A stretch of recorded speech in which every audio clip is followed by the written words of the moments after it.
not only economically in terms of income did the victims of Hurricane Katrina bounced back, but on average, they out-earned the comparison group of individuals who was never hit.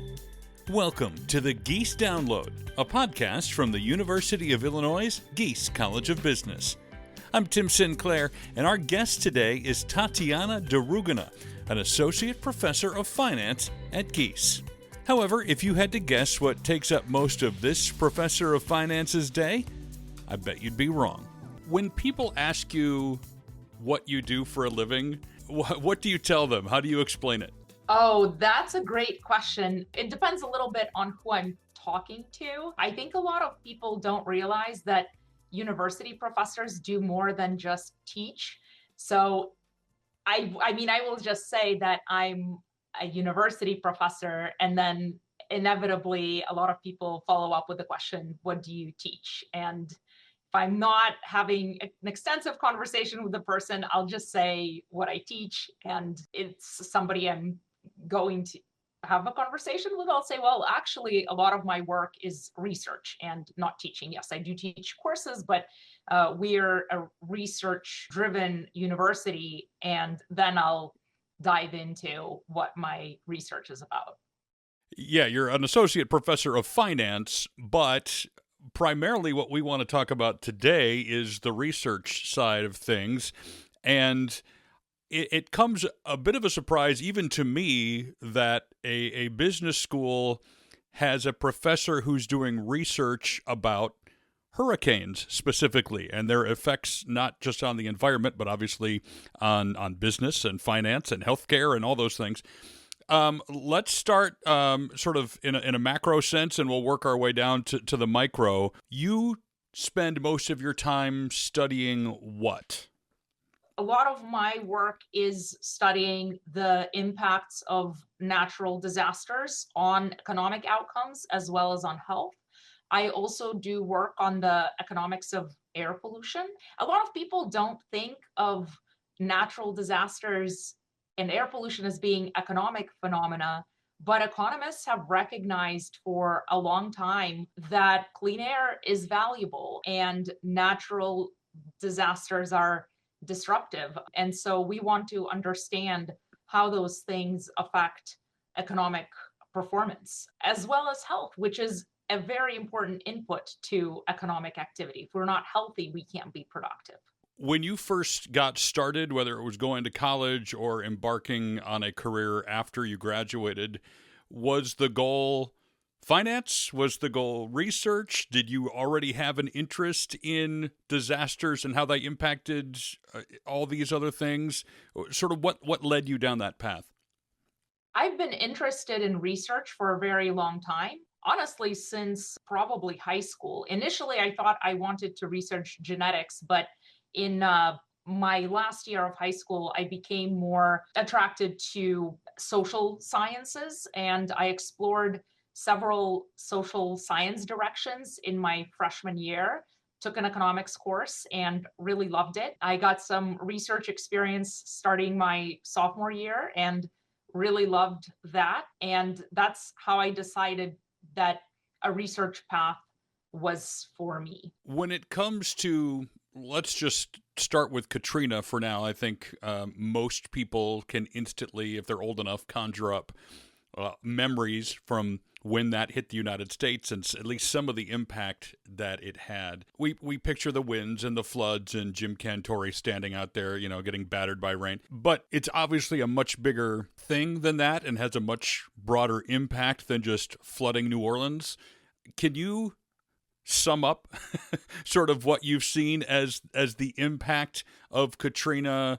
Again, we don't have to get into the micro level too far yet, but based on your research, beyond flooding, what are the impacts that specific natural disaster had on our country?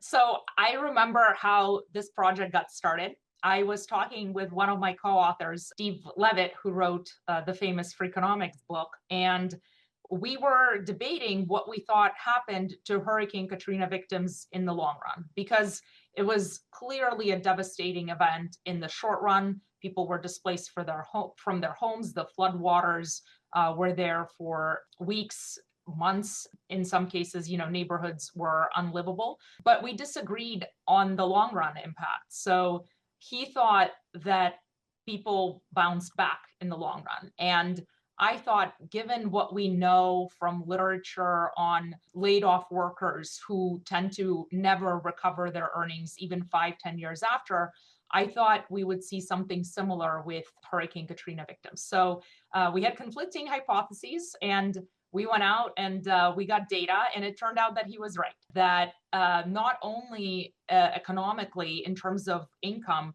did the victims of Hurricane Katrina bounced back, but on average, they out-earned the comparison group of individuals who was never hit. That obviously, at least to you and me, seems counterintuitive. I guess Steve kind of predicted it a little bit.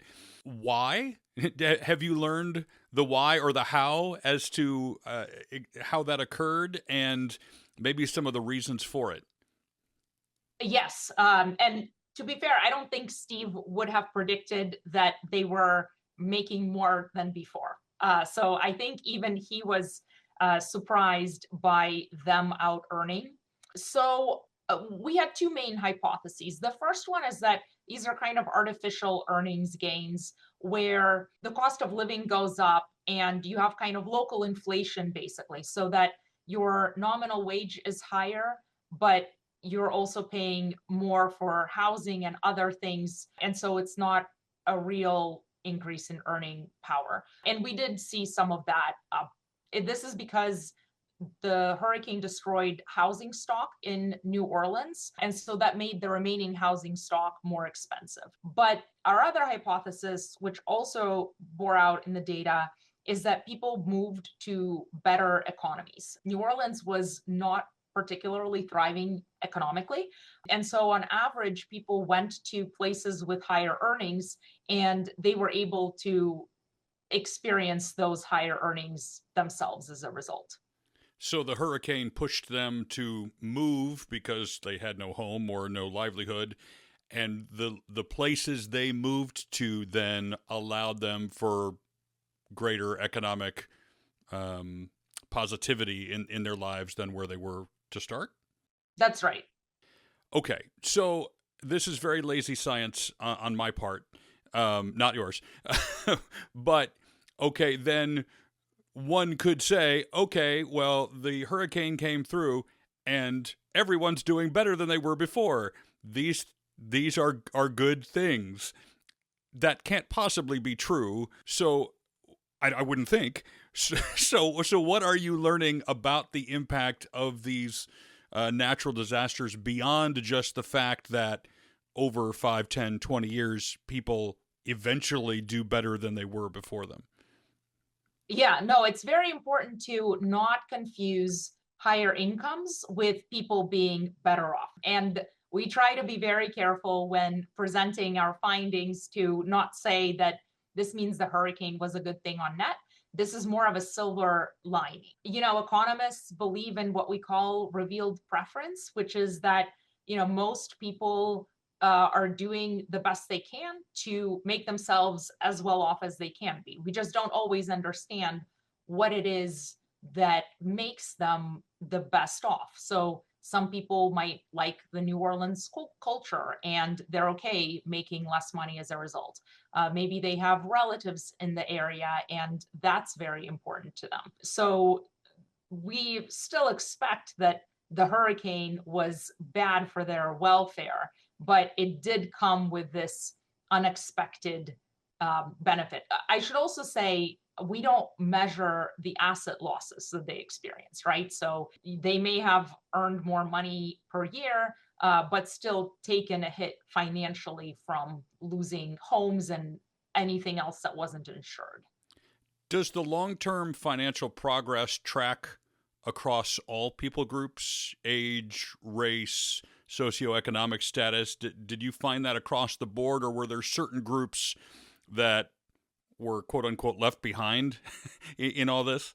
It was pretty widespread. So, in terms of lower income and higher income individuals, we saw similar patterns. The one a big difference was people in the worst affected zip codes didn't experience longer term gains. So by the end of our study period, they were back to where they were kind of absent the hurricane, but they didn't get that positive bump. So there was certainly some differences in long-term gains, but we didn't see anybody whose incomes were persistently lower than they otherwise would have been.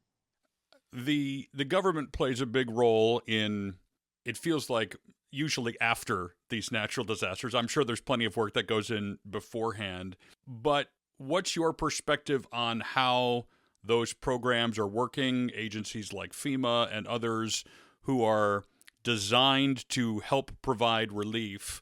Are those doing good? Are those doing harm? What is their impact pre and post natural disaster? Yeah, so remarkably, we don't have good quantitative estimates of how much aid helps. And part of that is because it's not randomly assigned. So people that get aid tend to be, of course, those that suffered the most. And so it's very difficult to disentangle the direct effect of the event from the influence of aid. That said, based on all the studies I've seen in this area, I would say the US seems to be fairly resilient against natural disasters. This doesn't mean that literally everyone is helped in a way that they should be helped, right? I work with data, so it's all statistics.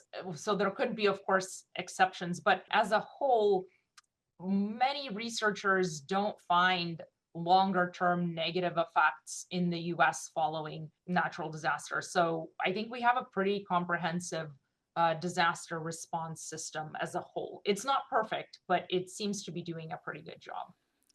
I think you may have answered my next question, or even two questions of, do you think we are doing a good job?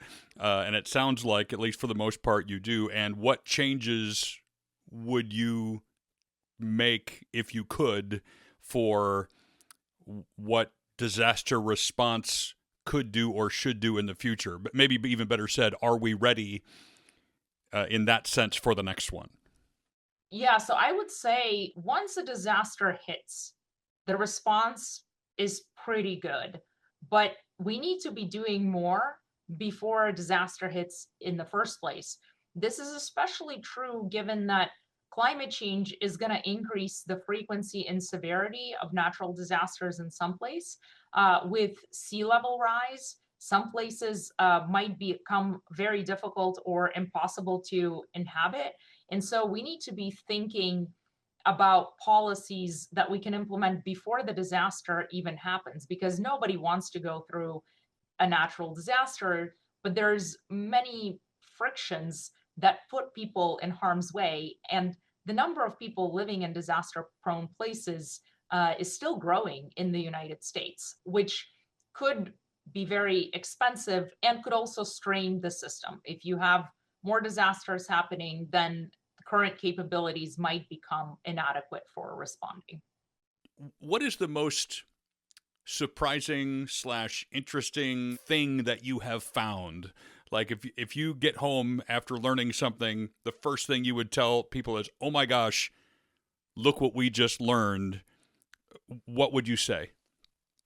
So that's probably my second Hurricane Katrina paper, where we looked at the long run mortality impacts among US elderly and long term disabled. So this is after I've already written one paper where we found that people earned more in the long run, and I was convinced by that finding. But then when we started researching the elderly, I thought, well, now here for sure, there's going to be long-term mortality increases because the elderly and long-term disabled are thought to be particularly vulnerable to extreme weather events. They're less mobile. They are just on average more frail than younger individuals. So I was fully expecting to find long-term mortality increases among this group. But instead we found a similar pattern as with incomes. Initially, there was a big increase in mortality, which we sort of already knew about just from the data on who died as a result of the hurricane. But then starting the year after Katrina, there was a persistent mortality decline that continued throughout the study period, to the point where if you were in New Orleans before the storm hit, you were more likely to be alive at the end of the study period than if you were in our comparison group. And that was quite striking to me. I had a hard time believing that result, but we did everything we could to it and it was still there. Would you say the mortality changes or increase or decrease, whichever whichever it is for mortality, is because of also location, because these people were displaced from New Orleans and went to other locations in the country where you are more likely to live longer, or was there something else that played a part in that? Yeah, that's exactly right. We find that going to places where people live longer can explain the majority of the decrease that we find. So it's, again, New Orleans was not a particularly healthy system. And on average, people went to healthier places, and we are able to show that it looks like they lived longer as a result. So those who went to healthier places lived longer than those who went to less healthy places. What's the hardest part of your job? Like, what makes this research super difficult? I would assume it's not easy regardless. It's all way over my head. But for you, in whether it's tracking something or getting access to certain numbers, or maybe it's once you have those things, figuring out what they mean, like what makes this a difficult task? I think it's adjusting to the difficulties that, or to the surprises that inevitably come up. I'll sometimes take on undergraduate research assistants, and many of them will ask, when are we going to be done with this project? And I always say, I don't know, because this is not like a problem set where the professor has designed it in a way to make it solvable in a week or 2 weeks or whatever deadline you give the students. When I embark on research, and I think other people have the same experience too, I don't know exactly how it will turn out. I can hypothesize and I can plan, but there's lots of things that can go wrong, like the data turning out to be complete garbage, or, the research strategy not working out. Sometimes the surprises are good, like, surprising findings that let you uncover some feature of the economy that you didn't even think of when you got started on this project. But it's impossible to foresee everything that can go wrong, and it can sometimes be difficult to know how to solve a problem you encounter because you're going to work on things that people haven't worked on before. Yeah, you don't get to the end and go, oh, the answer is 7. Okay, we can move to the next thing. It's not that simple. It feels a little bit maybe like buying a house, where you start to do projects around the house and you work on the deck and the kitchen, and then by the time you're done with that, then there's something else that needs to be done, and it's just this forever project where there's always something else. And with that said, what is next? Do you know? Do you have a plan for what you're going to work on next, or the next question that you want to answer, or problem you want to solve? Yes, I have quite a bit of research that I'm very excited about in the pipeline. One thing that we're doing with David Molitor is trying to understand the short and long run health impacts of a broader variety of natural disasters, not just Hurricane Katrina, but your average tornado, your average flood, your average wildfire. And we're very excited to have the data to do that, and we're putting together some estimates. I also have a project looking at how people give after a fatal tornado hits nearby. So understanding to what extent the physical proximity to the victim matters, as well as the characteristics of the victims themselves. So do people give more when a lower income community is struck versus a higher income community, or not?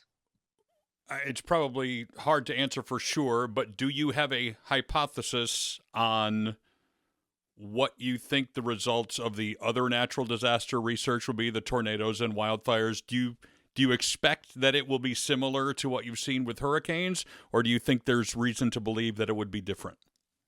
We have some preliminary results that suggest that there are very limited or no long-term impacts on health, which is quite reassuring. Some people don't like what we call null findings when you say nothing happens. But I think in the case of natural disasters, it's actually a good thing that we don't see long run deterioration in health. We do see short run impacts, which is to be expected. But for the majority of the disasters, after a couple months out, seems like people are basically back to normal and there are no delayed impacts. So is it fair to sum up that after a natural disaster rolls through an area, let's say New Orleans, that there are some short-term increases in mortality, some short-term decreases in income, but over 2 years, 5 years, 10 years, and beyond, those things start to trend back not only in the right direction, but beyond where they were in the first place? This sample, we're only looking at health so far, so I don't want to kind of extend the hypothesis to incomes. Although, if I had to hypothesize, my guess that it would be similar for incomes. And we don't see any evidence of improvements. We just see people coming back to normal and pretty quickly, not within a year, but even within a couple of months. So, in terms of hospitalizations, ER visits, mortality, the effects seem pretty limited in scope. We're also doing some analysis to see if there's any subgroup that's particularly badly affected. So it's possible that underneath these averages, there are some groups that suffer, but so far we haven't found any that's negatively affected. Well, I'm sure that probably doesn't help people who are in the middle of it make them feel any better at the moment. But certainly on this side of things, or before something happens, it's encouraging to know that there is a literal light at the end of the tunnel and that things can and likely will get better, even though it certainly doesn't feel like it when the bad stuff's happening. Yes. And of course, we're not saying it happens automatically. Like, we do have an extensive disaster response system. There's charitable organizations that go out there and are helping victims. Families help each other, right? We don't necessarily observe all these things. We just observe the final results, but it's very likely that underneath it all, there's a lot of help and support that's being provided. This is why you do the research, right? Because quite often the findings are surprising, and hopefully they're often helpful. And certainly appreciate the work that you and your team are doing. I could ask probably a million more questions, but this has been fantastic. Thank you. No problem. Happy to talk to you. Be sure to join us for the next Gies Download. In the meantime, you can learn more about the Gies College of Business at giesbusiness.illinois.edu.